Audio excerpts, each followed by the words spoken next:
Pada zaman dahulu, hiduplah dua ekor binatang buas yang sama-sama angkuh dan tidak mau mengalah. Binatang buas itu adalah seekor ikan hiu dan buaya. Hiu itu bernama Sura. Suatu ketika, Sura dan buaya tidak sengaja berpapasan ketika sedang mencari mangsa di sebuah daerah yang banyak terdapat ikan-ikan kecil. Karena sama-sama merasa terganggu, keduanya lalu saling berkelahi memperebutkan daerah itu agar menjadi daerah kekuasaannya. Sura dan buaya berkelahi sangat sengit hingga keduanya babak belur. Setelah babak belur, ditambah rasa lelah akibat perkelahian yang tidak kunjung usai, keduanya lalu sepakat untuk berdamai dengan membagi daerah itu menjadi dua. Satu bagian menjadi daerah kekuasaan Sura dan bagian lainnya menjadi daerah kekuasaan buaya.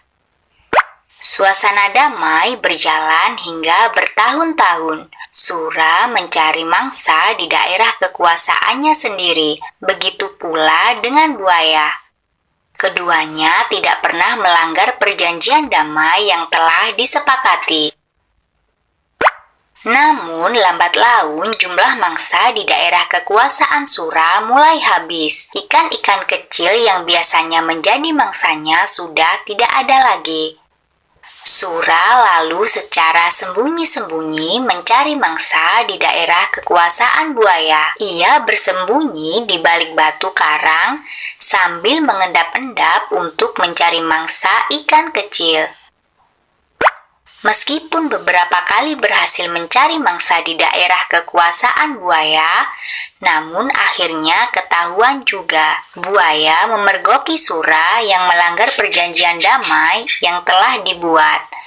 Perkelahian hebat pun tak terhindarkan. Buaya menggigit ekor Sura hingga nyaris putus.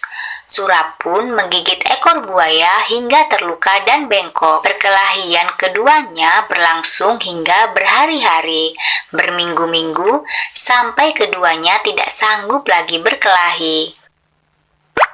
Itulah salah satu cerita rakyat yang mengisahkan tentang asal-usul nama kota Surabaya. Hikmah dari cerita ini adalah kekerasan, apalagi perkelahian, tidak akan menyelesaikan suatu masalah. Carilah jalan keluar yang baik dan damai untuk menyelesaikan suatu masalah.